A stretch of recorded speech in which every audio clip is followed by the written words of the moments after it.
ठीक है, तो हमें आज थर्ड लॉ पढ़ना है। Let me give you the revision of the first two laws जो हमने अभी तक पढ़ा। हमने दो लॉज डिस्कस किए, एक है law of conservation of mass, another one is law of constant proportion बोलो, फिक्स्ड प्रोपोर्शन बोलो, डेफिनेट कंपोजिशन बोलो, कुछ भी, ठीक है ना, ये सब ऑलमोस्ट सेम ही है इनका नाम। फाइन। तो law of conservation of mass is very easy. किसने दिया था? एंटोन लेवोसियर ने दिया था। तो क्या बोला उस लॉ में उसने कि जितना भी आप मास रिएक्टेंट्स का यूज करोगे, प्रोडक्ट्स का मास हमेशा उसी के बराबर आएगा। ऐसा कभी नहीं होगा कि आपने कोई नया मास जनरेट किया होगा या वहां से कोई मास गायब हुआ होगा, डिस्ट्रॉय हुआ होगा। उसको फिर हम शॉर्ट में बोलते हैं matter can neither be created nor destroyed, या mass can neither be created nor destroyed.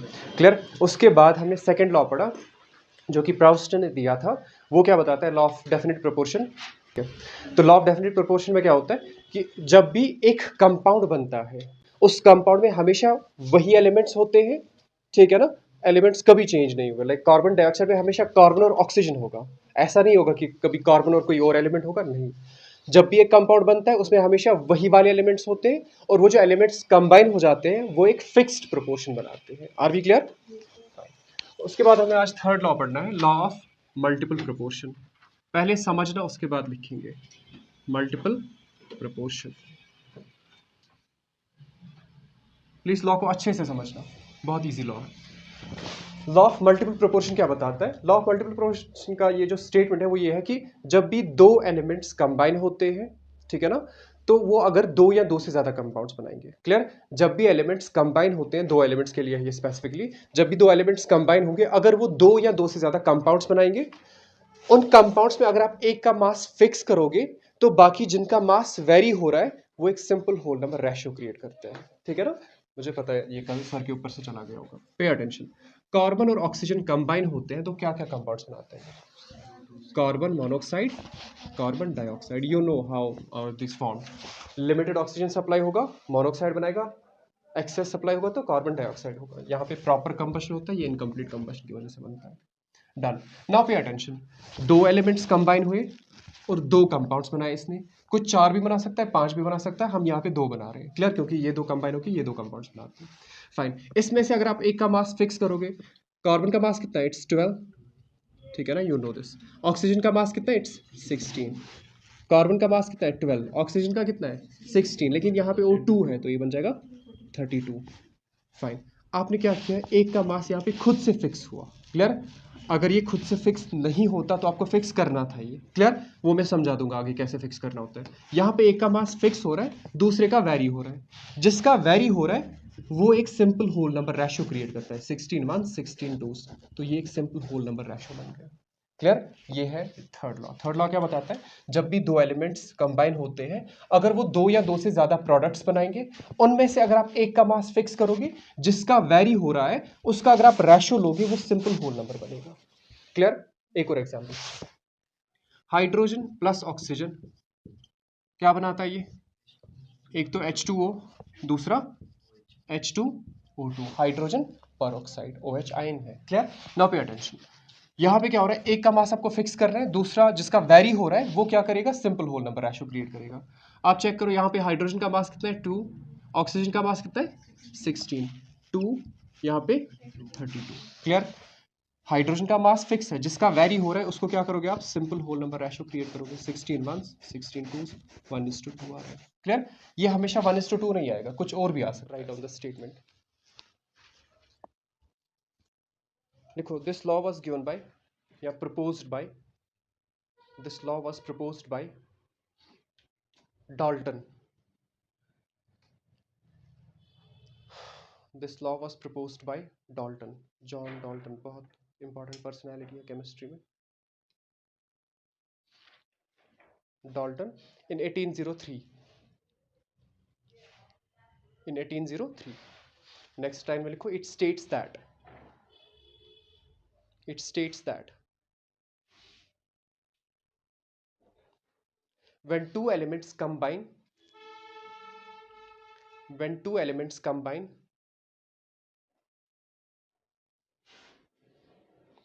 combine with each other, when two elements combine with each other to form, to form two or more products, to form two or more compounds लिखो, better रहेगा। To form to और more products, अगर लिखा slash करके compounds लिखो, to form to और मोर compounds, ठीक है। Comma the masses of one of the elements, the masses of one of the elements which combines with a fixed mass of which combines with a fixed mass of other, which combines with a fixed mass of other, comma bears a comma bears a simple whole number ratio, bears a simple whole number ratio।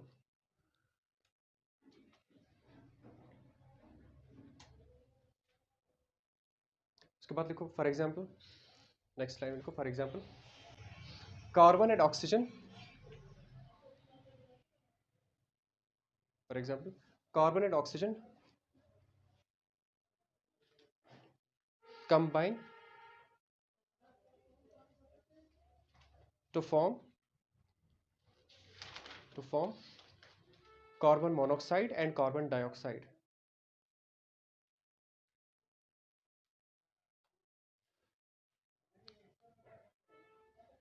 ठीक है। उसके बाद ये सब लिख लो, write down this.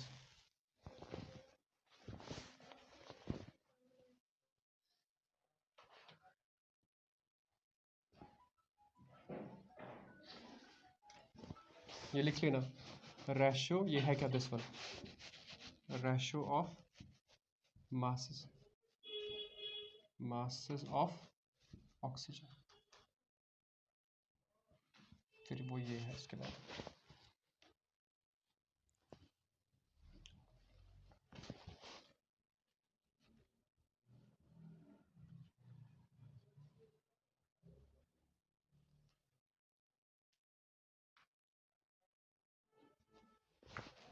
समझ आया ये पूरा?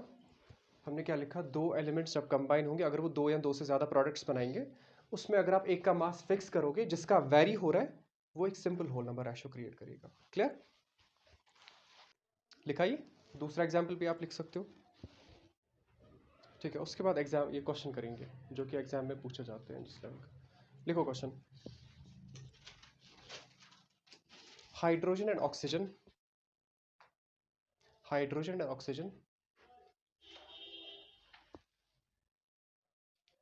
are known to form two compounds. Hydrogen and oxygen are known to form two compounds.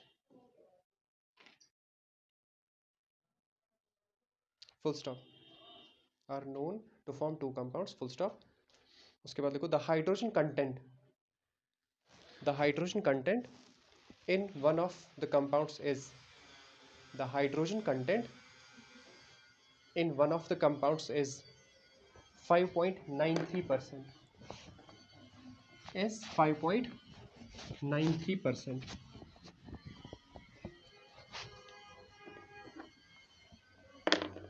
while in the other is 5.93%, 5.93, while in the other it is 11.2%, 93%, while in the other it is 11.2%. Full stop. Show this data illustrates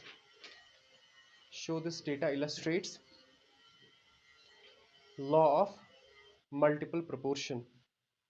Show this data illustrates law of multiple proportion.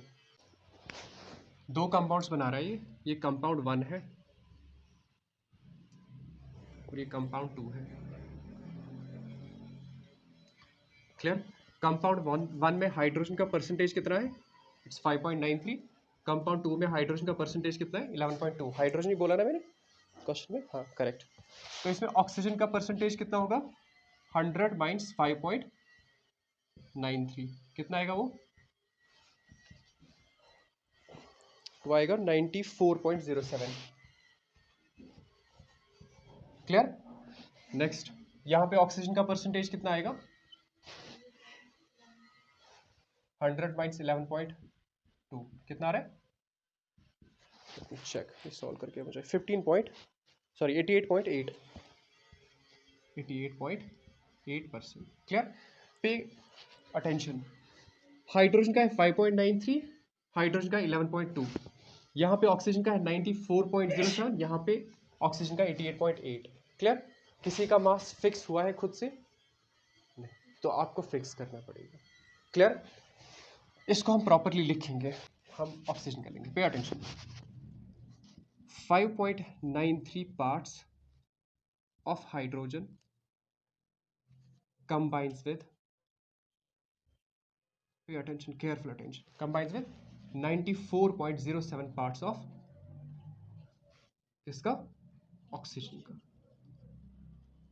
Clear. Next, 1 part, इसको मैं 1 बना रहा हूं, ठीक है।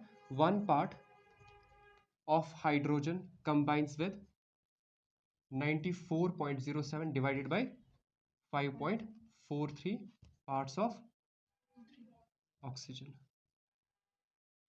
Is it clear, समझ आया अच्छे से। इसको डिवाइड करने के बाद क्या आ जाता है, 5.93। कितना आ रहा है आंसर इसका, चेक करते, वेट मुझे लिख के इस पे, इट्स 15.86। कितना ये, 15.86। क्लियर।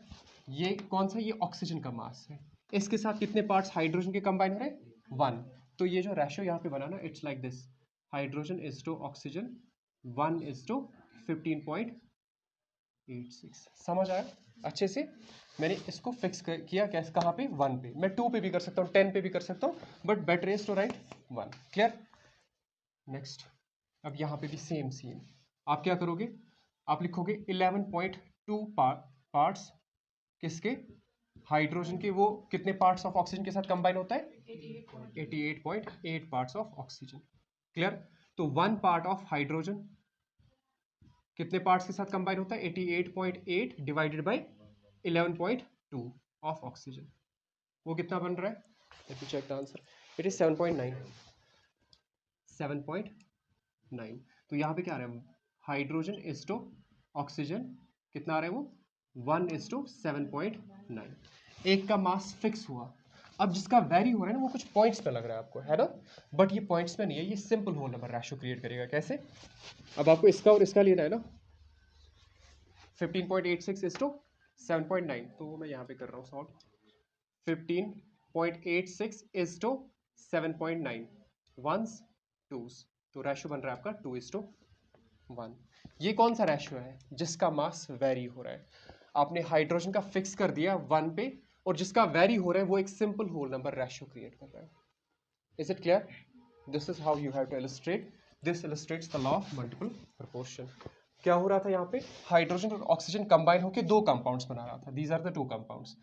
ये कंपाउंड्स नहीं है, ये उनके परसेंटेज है। लाइक यहाँ पे कोई भी कंपाउंड होगा C1, यहाँ पे कंपाउंड C2 होगा, इसमें हाइड्रोजन का परसेंटेज ये है और ऑक्सीजन का परसेंटेज ये है। कंपाउंड C2 में हाइड्रोजन का ये और ऑक्सीजन का ये। क्लियर। उसके बाद आप वहां पे एक का मास फिक्स कर रहे हो, this is how you have to do it. Clear. आपने क्या किया, सिंपली 5.93 पार्ट्स, इतने पार्ट्स के साथ कंबाइन हुआ, तो 1 part this divide by this parts के साथ कंबाइन होगा।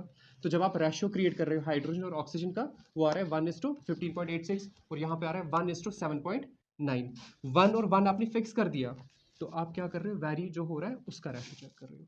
Clear, fine. हमने यहाँ पे किसका मास फिक्स किया, हाइड्रोजन का।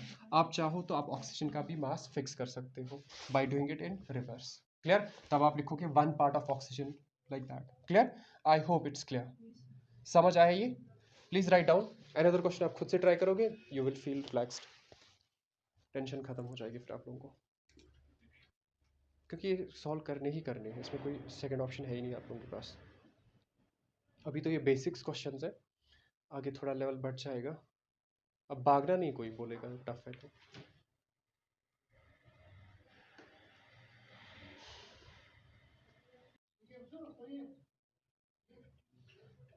फिर आप लिखोगे लास्ट पे एक लाइन लिखोगे ऐसे, like this, since the ratio is simple whole number. Therefore this data illustrates law of multiple proportion, law of MP. MP क्या होता है सिविक्स में, पॉलिटी में? Member of parliament. 24% salary hike कर दी कल, मजे ले रहे हैं गवर्नमेंट के।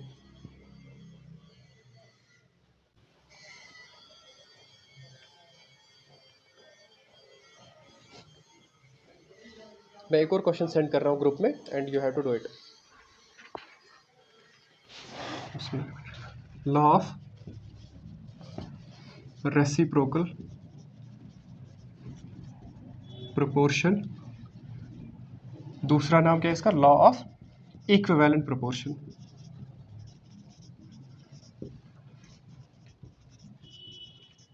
फाइन, एक बार फिर से लॉ समझाता हूँ।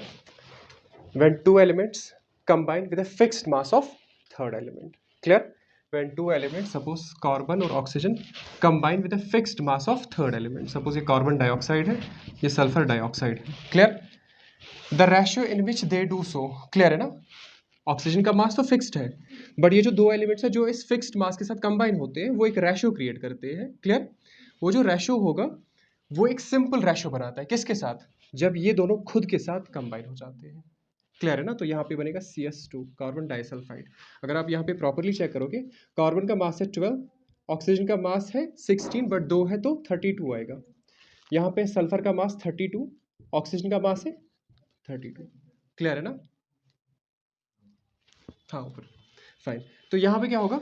ऑक्सीजन का मास फिक्स है, ये वाला रेशियो नहीं लेना है आपको। आपको किसका रेशियो लेना है? कार्बन और सल्फर का, क्लियर? तो कार्बन और सल्फर का जो फर्स्ट रेशियो है वो कितना है? It's 12:32, clear? उसके बाद ये जो रेशियो है ये एक सिंपल रेशियो क्रिएट करता है, किसके साथ? जब ये दो एलिमेंट्स खुद के साथ डायरेक्टली कंबाइन हो जाते हैं। तो यहाँ पे क्या आएगा? इट्स 12:64, क्लियर है ना? तो यहाँ पे सेकंड रेशियो जो बनेगा कार्बन और सल्फर के बीच में वो है 12:64। अब ये जो दो रेशियोज हैं ये आपस में क्या करते हैं? They create a simple whole number ratio, clear? तो मतलब इसका भी रेशियो आपको लेना है, क्लियर है ना? जब दो रेशियोज का रेशियो लेते हैं वो यूज दिस सिंबल, क्लियर? तो इसको सॉल्व कर लेते हैं। It's 12/32 is to 12/64, 12 cancel, 32 once, 32 twos, ये बन जाएगा 1/1 इज टू 1/2, क्रॉस करोगे तो ये बन जाएगा 2:1, क्लियर? तो एक सिंपल रेशियो क्रिएट हो जाता है वहाँ पे। फिर से मैं लॉ बताता हूँ।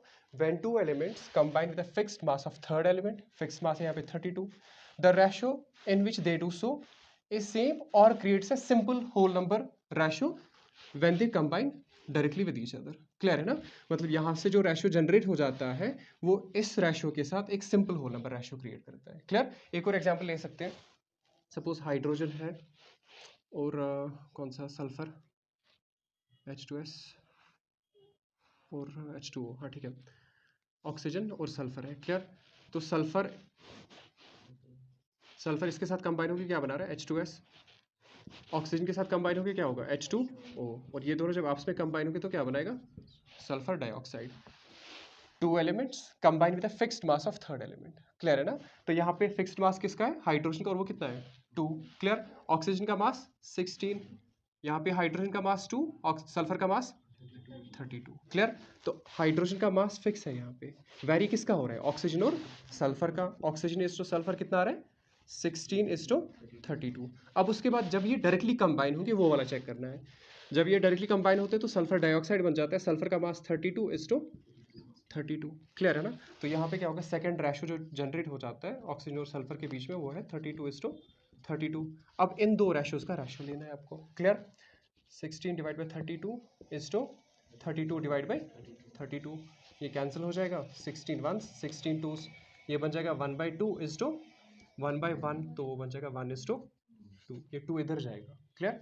You know the maths, are we clear? Suppose अगर ये सल्फर ट्राइऑक्साइड बनाता तब भी ये simple whole number ratio create करेगा, क्लियर? क्योंकि सल्फर ऑक्सीजन के साथ कंबाइन होकर सिर्फ सल्फर डाइऑक्साइड नहीं बनाता है, it can create sulphur trioxide, तब भी आपका रेशियो सिंपल होल नंबर आना चाहिए। We will take that example as well. Suppose ये है हाइड्रोजन, ऑक्सीजन और सल्फर, ये इसके साथ कंबाइन होकर H2S बनाता है और ये इसके साथ कंबाइन होकर H2O बनाता है और ये दोनों जब कंबाइन होंगे ये सल्फर ट्राइऑक्साइड इस टाइम पे हम ले रहे हैं। Clear? Fine. Now the ratios. Hydrogen का मास फिक्स है 2:16, हाइड्रोजन का मास फिक्स है 2:32, यहाँ पे सल्फर का 32:48। क्लियर? ऑक्सीजन का मास है 16 मल्टीप्लाइड बाई 3, वो हो जाता है 48। Are we clear? फाइन।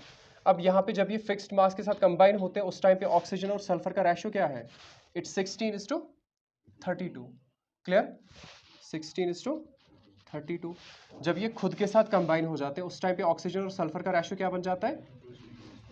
42:32। ठीक है ना? हमने शायद यहाँ पे भी उल्टा कर दिया, ऑक्सीजन और सल्फर का रेशियो लेना था ना, बट वो सेम ही आएगा क्योंकि 32:32 है।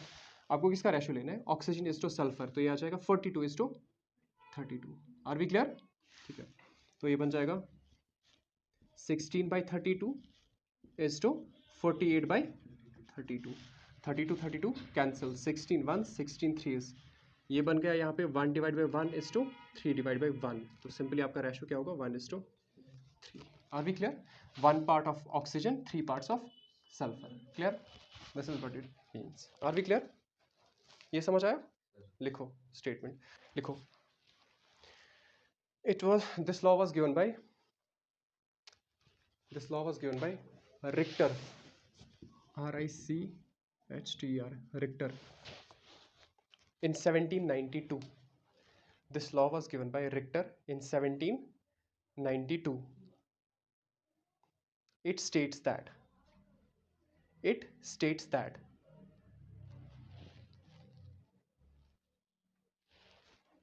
when two elements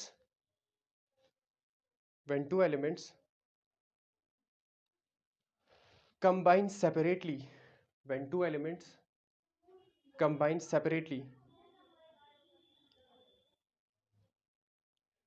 with a fixed mass of third element, when two elements combine separately with a fixed mass of third element, comma, the ratio in which they do so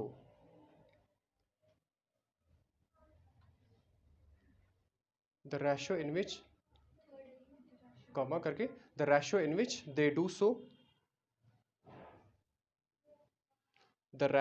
they do so will be same the ratio in which they do so will be same or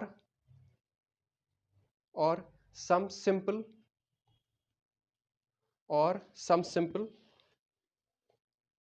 multiple of the ratio in which they combine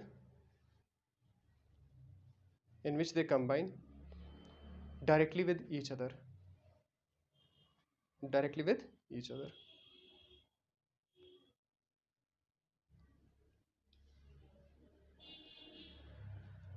Clear?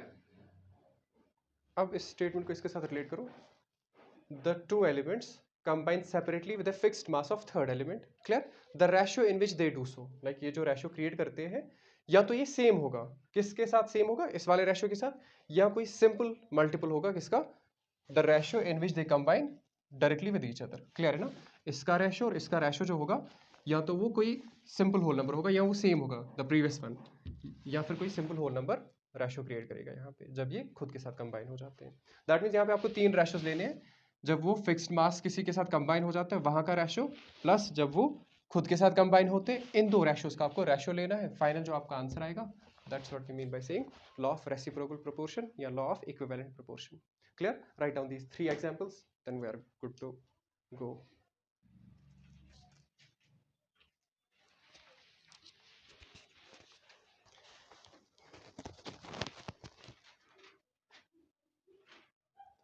Next लिखो, Gay-Lussac's law of volumes.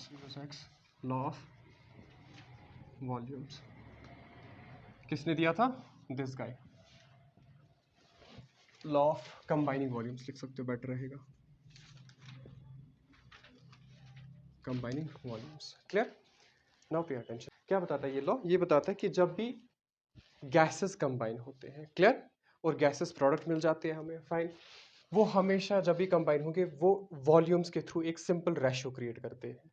और वो जो ratio होता है वो कुछ नहीं होता, वो आपका स्टाइकोमेट्रिक कोफिशिएंट होता है। Do you know what stoichiometric coefficient? Anyone? Stoichiometric coefficients वो वाले नंबर्स होते हैं जो आप केमिकल रिएक्शन को मल्टीप्लाई करते हो while balancing that reaction, clear? वो जो नंबर्स आप स्टार्टिंग में लिखते हो ना, that numbers are known as stoichiometric coefficients. Now pay attention. Suppose आपका है एक reaction H2 plus Cl2 gives HCl, all the three are in gaseous state, fine, इसको बैलेंस कर लेते हैं H2Cl2, सिंपली 2 लिखना है यहाँ पे, क्लियर? ये जो रेशियो है ना यहाँ पे 1:1:2, ये 1 है ना यहाँ पे, 1 यहाँ पे, 2 यहाँ पे, वॉल्यूम रेशियो जो होगा ये हमेशा फिक्स्ड रहेगा, क्लियर? दैट मीन्स अगर आप 1 लीटर हाइड्रोजन का यूज करोगे, क्लोरीन के कितने लीटर्स आप लोगे? Again 1 litre. और आपको HCl कितने लीटर्स मिलेंगे? 2 लीटर्स। क्यों? क्योंकि लॉ ऑफ कंबाइनिंग वॉल्यूम्स ये बताता है कि जब भी गैसेस रिएक्ट करते हैं वहां का जो रेशियो होगा वो हमेशा वॉल्यूम्स में क्या रहता है? फिक्स रहता है वो रेशियो, क्लियर? सपोज अगर मैं इसका लूंगा 0.5 लीटर्स, क्लोरीन का कितना होगा? Again 0.5 litres.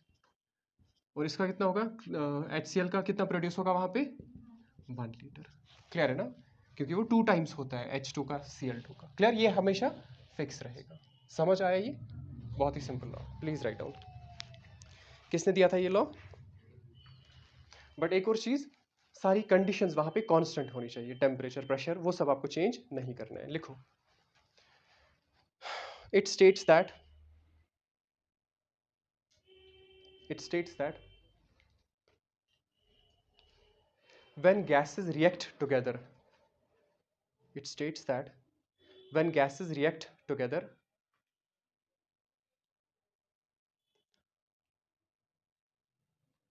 or produced in a chemical reaction,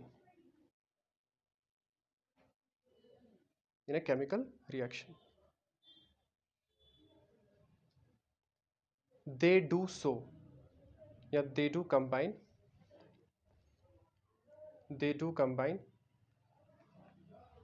या simply they combine, if you feel कि ग्रामर ठीक नहीं हो रहा है सिंपली लिख सकते हो they combine in a simple ratio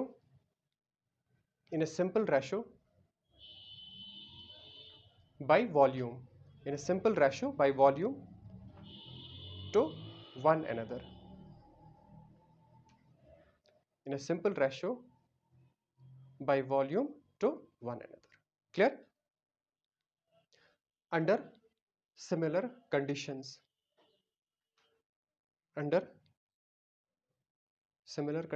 of temperature and pressure, ये समझ आया? यहाँ का जो रेशियो क्रिएट हो जाता है स्टाइकोमेट्रिक रेशियो, ये बाय ये रेशियो बाय वॉल्यूम है, क्लियर? ये हमेशा क्या रहेगा? फिक्स्ड रहेगा, क्लियर? दैट मींस अगर आप इसका 10 लीटर लेते हो, इसका भी 10 लीटर होगा, और HCl कितना प्रोड्यूस होगा? 20 लीटर्स, क्लियर है ना? तो ये रेशियो हमेशा फिक्स्ड रहेगा, क्लियर? आप लिखो एग्जाम्पल लिखो, this reaction H2 plus Cl2 gives twice HCl.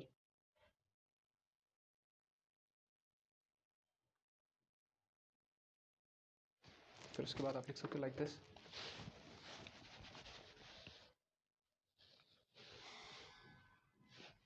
ऐसे लिखो, वॉल्यूम रेशियो 1:1:2,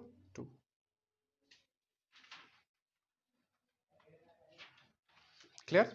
हाँ हाँ, इन केस सपोज अगर ऐसा होगा ना, H2 gas but Cl2 liquid है यहाँ पे, और ट्वाइस HCl मिल रहा है, क्लियर? और ये गैस है यहाँ पे, सपोज आपने लिक्विफाई किया इसको और यूज कर रहे हो, तब जाके आपका रेशियो सिर्फ गैसेस में होगा, ये बन जाएगा कैसे? 1:2, क्लियर? ये इस पे कंसिडर नहीं होगा, सॉलिड्स एंड लिक्विड्स इसमें कंसिडर नहीं होते, ये सिर्फ गैसेस के लिए होता है। तो इसका मतलब क्या है? You can write, if 1 litre of hydrogen combines with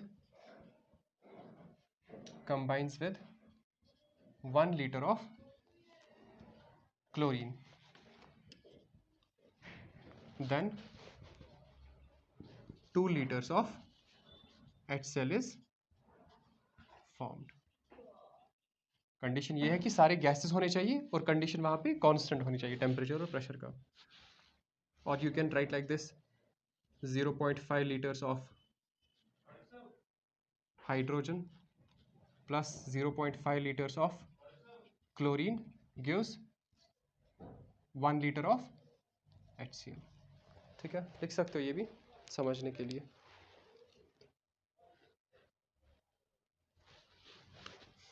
एक और एग्जाम्पल लिखो. N2 gas plus H2 gas gives NH3. Volume ratio क्या होगा इसका, जरा बताओ कोई. वॉल्यूम रेशो इसका क्या होगा? Volume ratio for this reaction, इसको बैलेंस करना है. Without balance you will not right the ratios. ये 2 है यहाँ पे, इसको 2 से मल्टीप्लाई कर दो. नाइट्रोजन 2 है ना यहाँ पे, तो 2 से मल्टीप्लाई करो पूरे कंपाउंड को. जब आपने नाइट्रोजन को मल्टीप्लाई किया, आपने साथ में किसको मल्टीप्लाई किया? हाइड्रोजन को. तो ये बन जाएगी 6, 2 3 6. हाइड्रोजन सिर्फ 2 है तो इसको 3 से मल्टीप्लाई करो. क्लियर? ये हो गया बैलेंस. तो रेशो क्या बनेगा? 1:3:2. ये हमेशा फिक्स्ड रहेगा बट इन वॉल्यूम. क्लियर है ना? जैसे हम बोलते हैं ना फिक्स्ड बाय मास. ठीक है, यहाँ पे बाय वॉल्यूम है. ये आपको ये वाले रेशोज या ये वाले जो पैटर्न्स हैं ये आपको स्टाइकोमेट्रिक कैलकुलेशंस में काफ़ी हेल्प करते हैं. नेक्स्ट लिखो. Next Avogadro's law. Avogadro's law.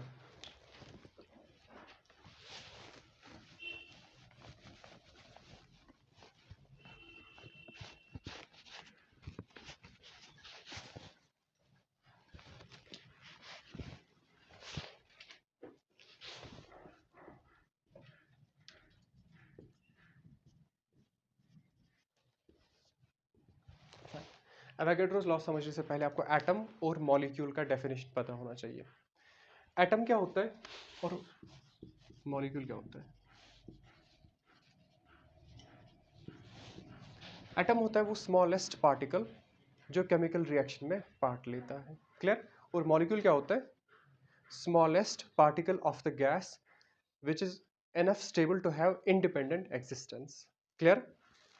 Atom वो वाला पार्ट होता है smallest particle of any gas जहां पे क्या होगा, जो केमिकल रिएक्शंस में पार्ट लेता है. और मॉलिक्यूल वो वाला स्मॉलेस्ट स्टेबल सबस्टेंस होता है किसी भी ये गैस का जिसकी इंडिपेंडेंट एग्जिस्टेंस पॉसिबल है. क्लियर है ना? डेफिनेशन क्लियर हुआ?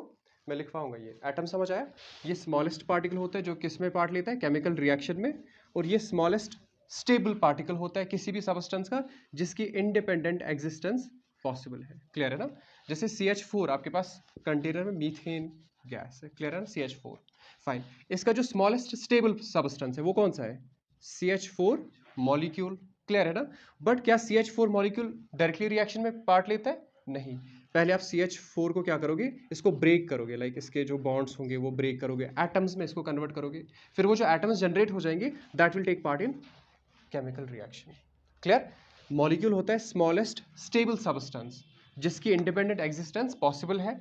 और एटम क्या होता है? स्मॉलेस्ट पार्टिकल जो केमिकल रिएक्शंस में पार्ट लेता है. क्लियर? जब हम लिखते हैं ना रिएक्शंस, वो रिएक्शंस मॉलिक्यूलर रिएक्शंस नहीं होते हैं, वो ब्रेक हो जाते हैं एटम्स, उसके बाद वो रीअरेंजमेंट हो जाता है उनका, then product is formed. Are we clear?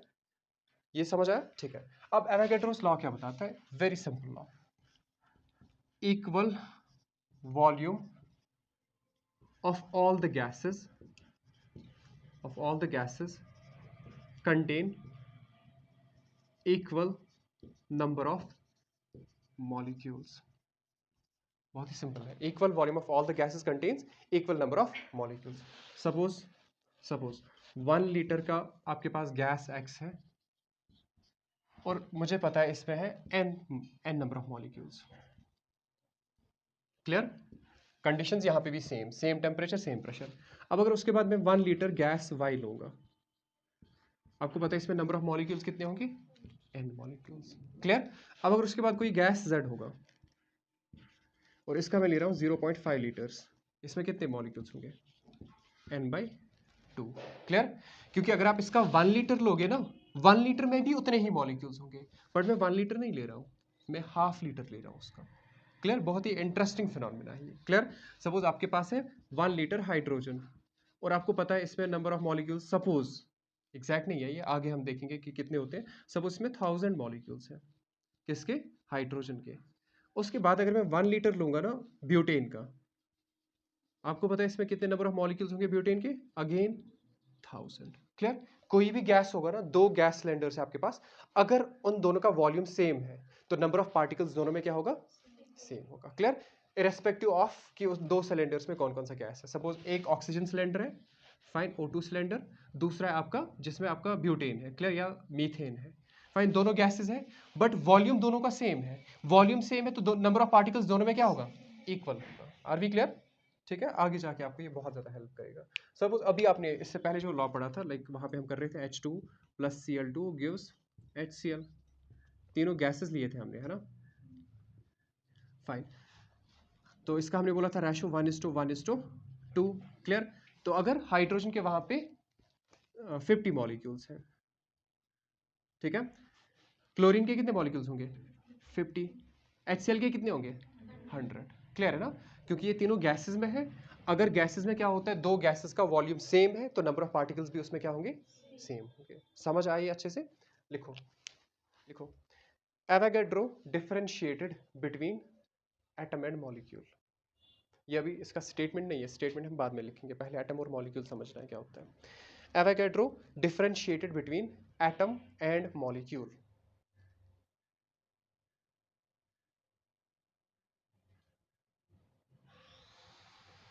ठीक है, एटम लिखो, एटम का definition, the smallest particle, the smallest particle of an element, the smallest particle of an element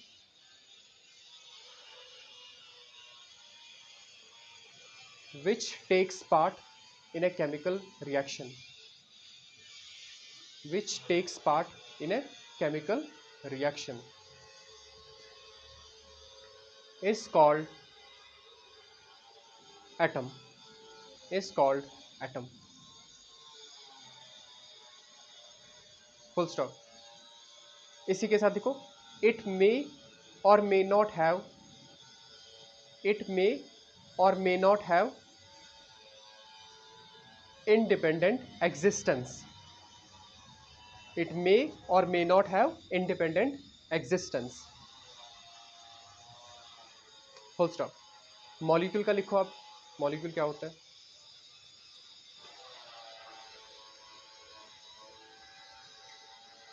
the smallest particle, the smallest particle of A substance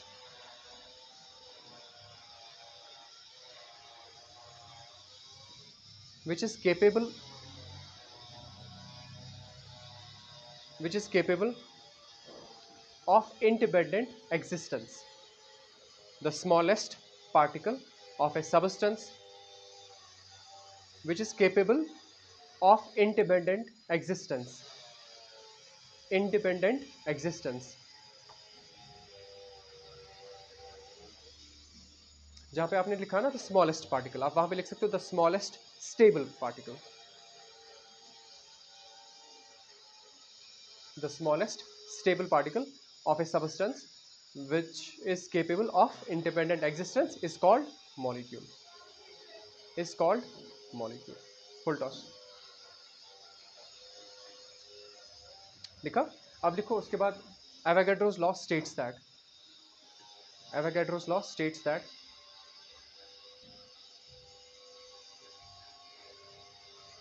equal volume of all the gases, equal volume of all the gases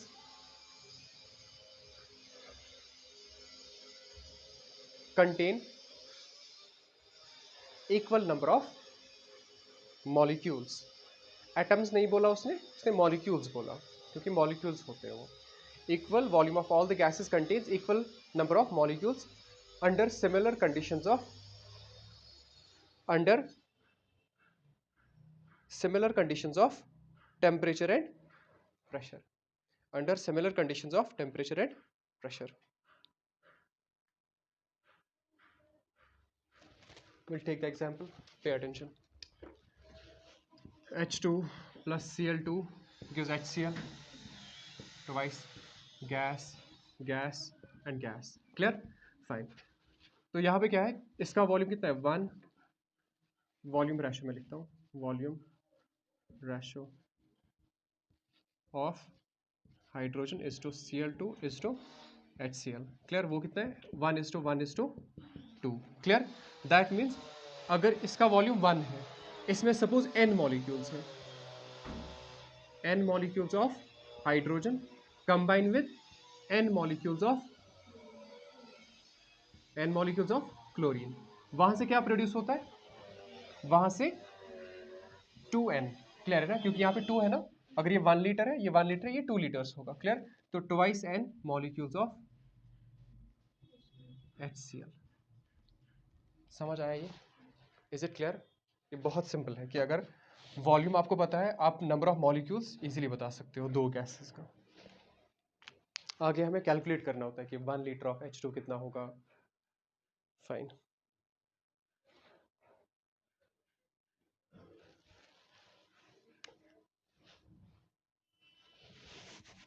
उसके बाद if number of molecules of hydrogen is equal to 1. ठीक है, अगर hydrogen की number of molecules 1 है, clear, तब जाके इसके कितने मॉलिक्यूल्स होंगे, 1. क्लोरीन के कितने मॉलिक्यूल्स कंबाइन होंगे इसके साथ, 1 molecule of hydrogen, 1 molecule of chlorine. वहां से कितना HCl प्रोड्यूस होगा, 2 मॉलिक्यूल्स ऑफ. नेक्स्ट, अगर मैं इसको हाफ कर दूं, ठीक है, half molecule of H2, next half molecule of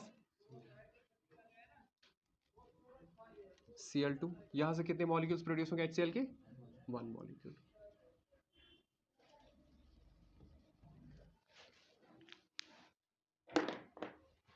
I think it's enough for today. कल हम पढ़ेंगे एप्लीकेशन ऑफ एवोगैड्रोस लॉ.